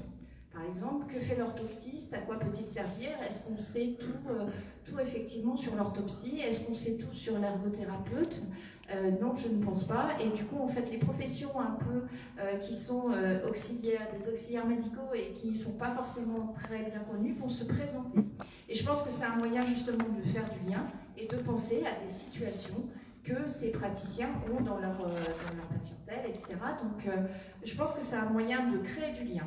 Donc, ces 4 premières réunions vont servir à ça. Elles ne vont pas parler, on va dire, de patients, et ça ne va pas être effectivement sur du domaine, du secret médical, mais malgré tout, ça va être des réunions entre eux, et ils vont effectivement pouvoir échanger sur certaines situations. Donc, c'est très important qu'ils le fassent entre eux. Et donc, à l'issue de ces 4 réunions, on prévoira donc au mois de mai, non c'est juin, le 20 c'est pour la fête de la musique je crois, je crois que j'ai dit ça, c'était le 21 juin, donc oui. à 20h, on va faire une réunion pour créer l'association. Donc l'association, ça va être une association loi 1901, donc une association qui va permettre d'être labellisée secondairement. Et donc on va créer cette association avec tous les membres. Donc là, des élus pourront faire partie pour être membres de l'association. Donc ce sera une réunion qui sera ouverte et vous êtes invités, bien évidemment, si cela vous intéresse. Et donc on créera l'association. Et une fois qu'on a créé l'association, ils vont continuer à se réunir régulièrement, mais là, sur un mode effectivement secret médical, sur des situations qu'ils ont dans la vie quotidienne avec certains patients. Et donc, ils vont pouvoir faire des PV de ces réunions, sans parler des patients eux-mêmes, et dire voilà, on a vu tant de patients, on a passé tant d'heures sur ça, on s'est réunis tant de fois. Et donc, vers octobre-novembre, on pourra décider d'essayer de labelliser cette association en essayant de monter un dossier auprès de l'Agence régionale de la santé et de les labelliser. Et à partir de là, ils auront un financement de l'Agence régionale de santé. Puisqu'ils seront labellisés, il y aura un financement pour les frais de fonctionnement, c'est-à-dire qu'on va financer le temps finalement qu'ils passent à se réunir.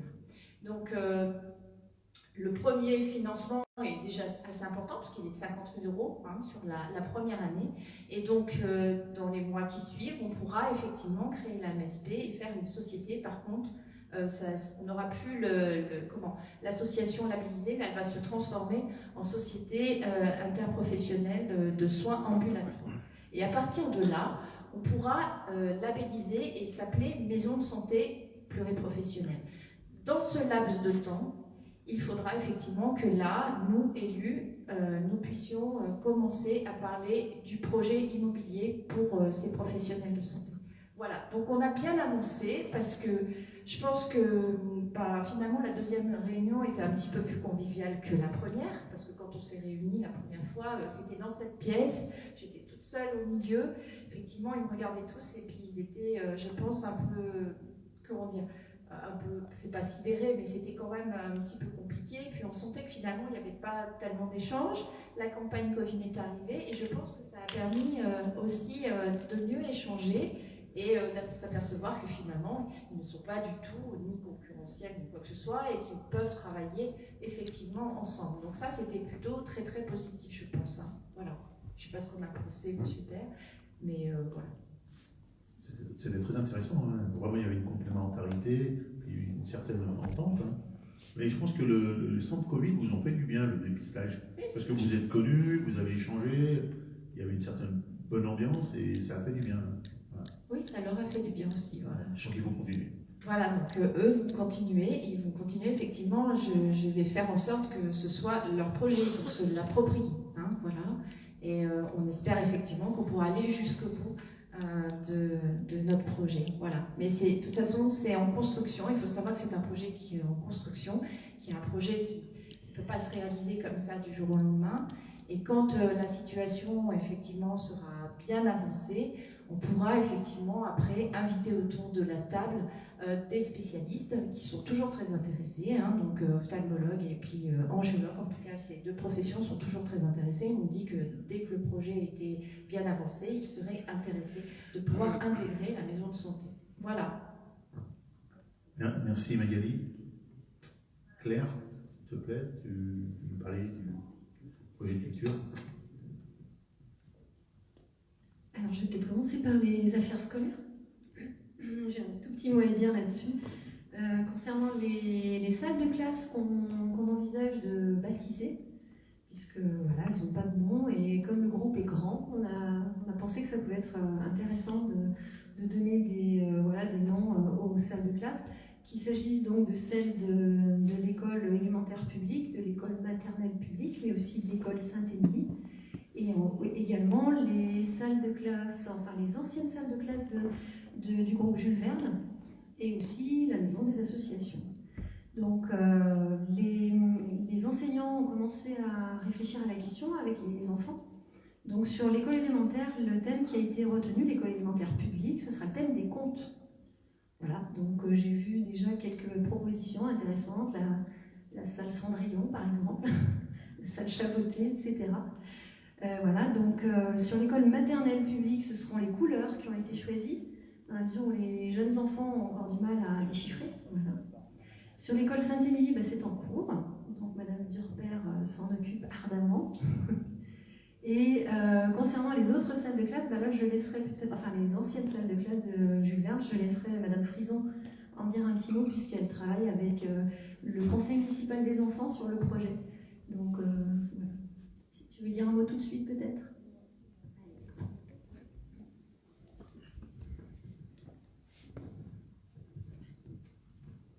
Alors concernant donc le CME, donc à raison d'1 heure de travail à peu près par mois, donc ça avance assez doucement on va dire.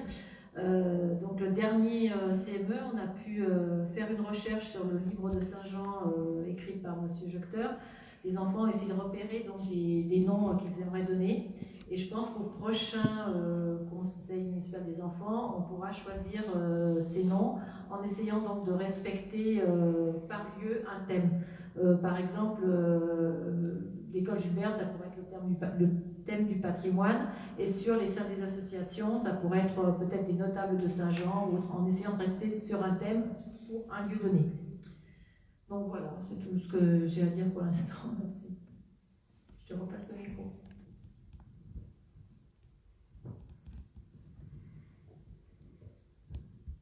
Merci. Alors je continue avec la culture. Donc en fait, on aimerait vous proposer un projet culturel sur Saint-Jean-de-Bornay en partenariat avec le théâtre de Vienne. Alors le contexte n'est pas favorable en ce moment à la culture, on est d'accord, mais justement c'est peut-être une question à mettre sur le tapis pour les prochains mois, pour l'automne peut-être, ou plus tard, hein, si on est contraint d'attendre encore la réouverture des salles. En tout cas, voilà, on s'est fait le constat qu'il y avait beaucoup de choses à Saint-Jean-de-Bornay sur de nombreux domaines, avec des associations qui proposent des choses, le comité des fêtes, j'aspire évidemment, mais voilà, j'en oublie sans doute. En revanche, on s'est dit que sur le plan théâtral, et en particulier, ce serait intéressant de travailler avec un théâtre existant. Alors, le théâtre de Vienne, en fait, travaille avec le collège de Saint-Jean-de-Bornay depuis une quinzaine d'années. On a une convention de jumelage. Et par conséquent, j'ai pensé que ça pourrait être intéressant de proposer un partenariat avec la commune aussi. Donc, on a rencontré avec M. Pourra le directeur du théâtre de Vienne, donc Michel Bellitante, et Cyrielle Collin, qui est chargé des communications extérieures. Le 14 janvier, on s'est rencontrés en mairie et on a évoqué voilà, l'idée d'un partenariat.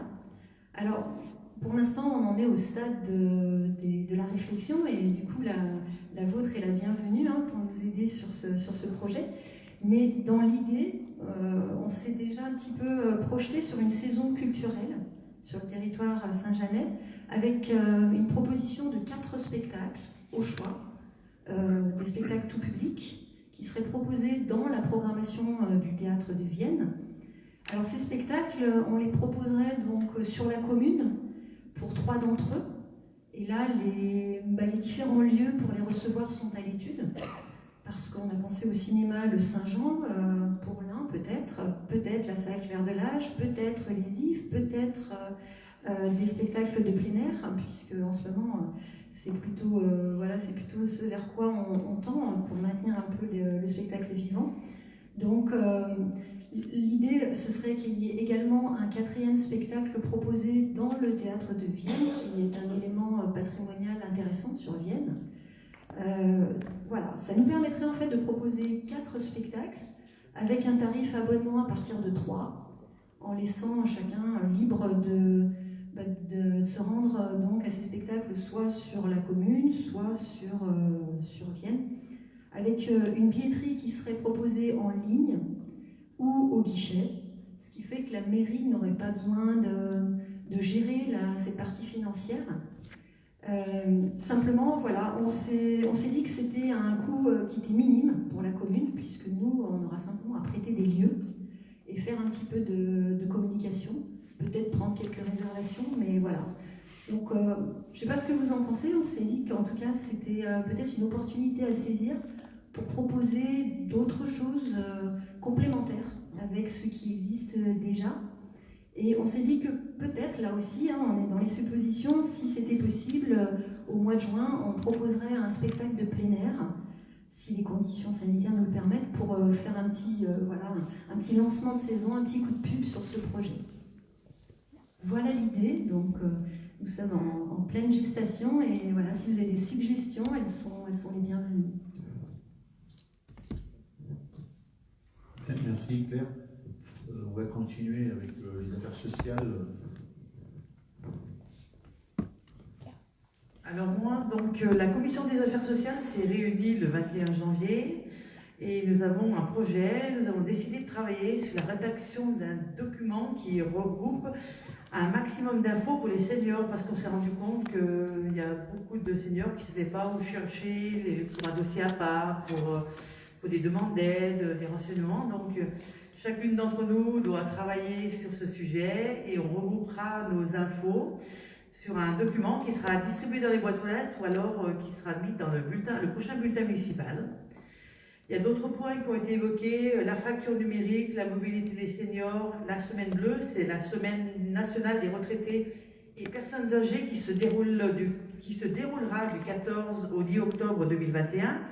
Alors pour la fracture numérique et puis la mobilité des seniors, il y a des choses qui vont se mettre en place à Bièvre-Isère. Donc on va voir pour travailler avec eux. Et pour la semaine bleue, on va essayer de trouver des idées pour mettre une animation en place qui peut être intéressante pour les seniors. Donc on a prévu une prochaine réunion le 24 février et puis d'autres réunions qui vont suivre. Alors pour le Téléthon, la campagne 2020 va être clôturée le mardi 2 février par la remise d'un chèque à M. Banchet. Donc le montant total a changé, puisque j'ai eu aujourd'hui l'association Élan 9 qui fait un don de 200 € supplémentaires.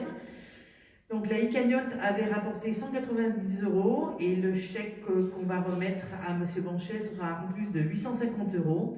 En tout, on aura 1040 €. C'est un peu décevant, mais bon, la situation sanitaire a fait que beaucoup de manifestations n'ont pas pu avoir lieu et que c'était un peu compliqué pour les associations, peut-être qui n'ont pas de rentrée d'argent, de faire des dons. Et c'est comme ça, on fera mieux pour le prochain Téléthon, j'espère. La mutuelle villageoise aussi, donc le travail va être mis en place quand Madame Besson va arriver, parce qu'elle a déjà fait la mise en place pour Charentonnet, Saint-Georges de la mutuelle communale, donc elle sait bien comment on travaille là-dessus. Et il y a eu un appel aux personnes qui étaient intéressées qui a été dans le bulletin municipal. On a déjà des retours et vous pouvez en parler entre vous parce que plus on aura de personnes concernées, plus ça vaudra le coup. Voilà, moi j'ai terminé. Bien, merci Christine. Nous dira peut-être un mot après, Nathalie, sur le Téléthon. On va passer à Yves parce qu'il a un truc là, je crois, sur le... Oui, moi j'ai pas grand-chose parce que vous savez très bien qu'à l'heure actuelle, toutes les associations sont un peu, on va pas dire en berne, mais sont à l'arrêt.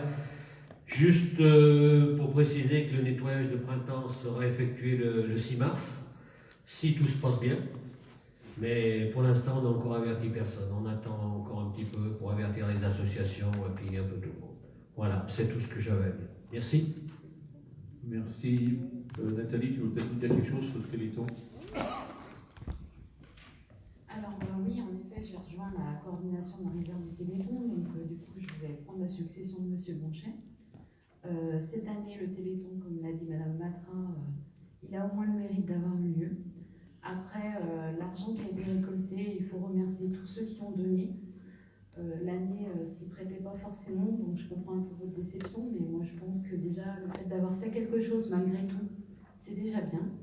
C'est quand même spécial. Dans certaines communes, ça n'a pas été le cas, donc du coup, au contraire, il faut se féliciter d'avoir déjà fait ça. Après, l'année prochaine, il faudra essayer de fédérer et d'innover sur les idées en fonction de la situation. Mais malgré tout, c'est déjà pas mal. Le Téléthon, cette année, au niveau national, les comptes ne sont pas encore revenus.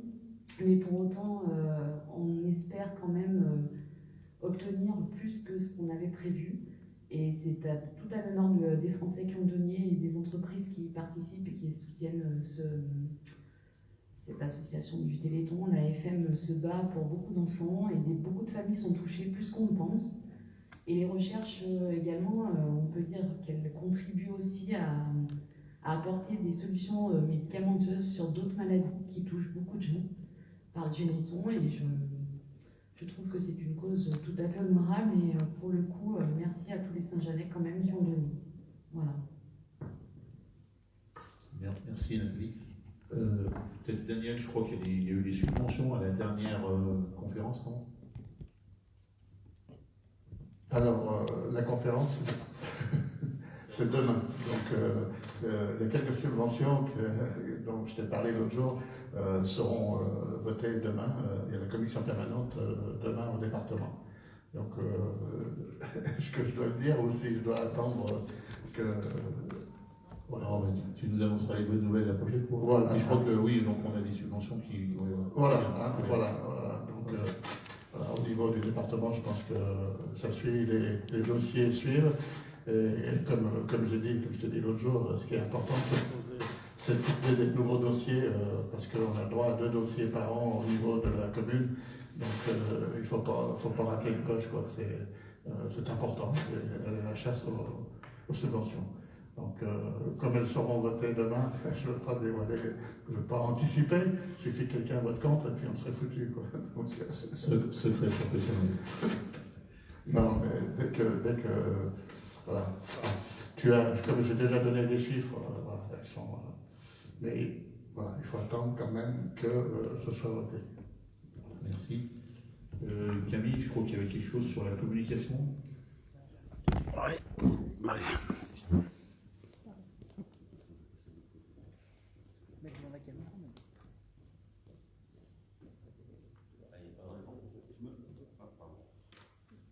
Ça y est, je sors de ma grotte. J'étais caché derrière la caméra depuis tout ce temps.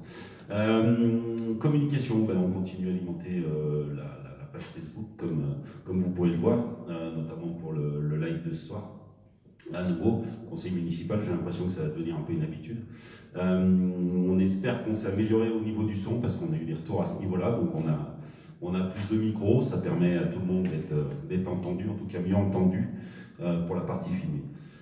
Pour la suite de la communication, on est en train de travailler sur le site internet pour refaire complètement le site internet. Donc là, il est en train d'être nettoyé, donc il y a des infos qui a plu, qui changent, on essaye de remettre déjà à jour le contenu, le temps qu'on recrée un nouveau site complet avec un prestataire professionnel qui va nous construire ça, et après Margot qui travaille à la com nous le remplira au quotidien. Voilà ce que j'avais à dire pour la communication ce soir. Merci Camille. Quelqu'un veut s'exprimer? Jacqueline? Non, quelqu'un d'autre? Est-ce que oui, Nathalie? Moi, je voulais juste poser le sujet. On a vu que dans le dernier document du magazine de Bièvre-Isère Magazine qui a été distribué dans les boîtes aux lettres, que la vice-présidence qui était occupée à l'époque par Madame Levieux a été réaffectée du fait de son arrêt maternité, comme elle a suspendu, et c'est très bien expliqué, il n'y a pas de souci là-dessus. Du coup, je me pose la question sur la représentation des intérêts au sein de l'intercommunalité, parce que du coup, pour l'instant, il n'y a plus personne de Saint-Jean pour défendre un petit peu nos dossiers, même si je sais qu'il y a des réunions, qu'il y a des conférences des maires, etc. Enfin, les conférences des maires, les réunions des maires, pardon. Voilà, je m'interroge sur le sujet. Merci Nadine. Donc, en ce qui concerne la représentativité, moi j'y suis quand même relativement souvent, commission, conférence des maires, conseil communautaire. J'ai une relation assez de proximité avec les services de Bièvre-Isère et je suis vraiment content de ce partenariat.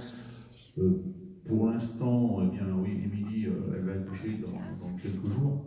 Après, il y a eu une ventilation parce qu'il y avait des dossiers qui étaient importants, mais elle reprendra son poste. Et voilà. Mais bon, pour l'instant, tous les dossiers qui concernent l'Interco, donc il y a le gymnase, on a parlé tout à l'heure de la zone d'activité. C'est des dossiers que, bien évidemment, c'est moi qui les suis, hein, donc je suis régulièrement en relation avec les services de l'Interco. Voilà. Bon, très bien. Si après, du coup, son retour, elle pourra reprendre sa place, c'est parfait. Pour Saint-Jean. Voilà. Donc, l'accouchement devrait être retardé. Donc, est-ce qu'il y a quelqu'un qui veut s'exprimer? Bien, écoutez, on va clore. Hein. conseil municipal, c'est je l'ai dit tout à l'heure, 4 mars. Donc ça sera un débat d'orientation budgétaire. Si on n'est pas confiné, oui. Alors, oui. J'espère. Donc il va falloir qu'on vote, sachant qu'on doit voter le budget avant le 15 avril. On va s'organiser, hein, en espérant qu'on passe cet écueil et que tout le monde se porte bien. Donc voilà, merci beaucoup, merci à tous et puis bonne soirée. Merci.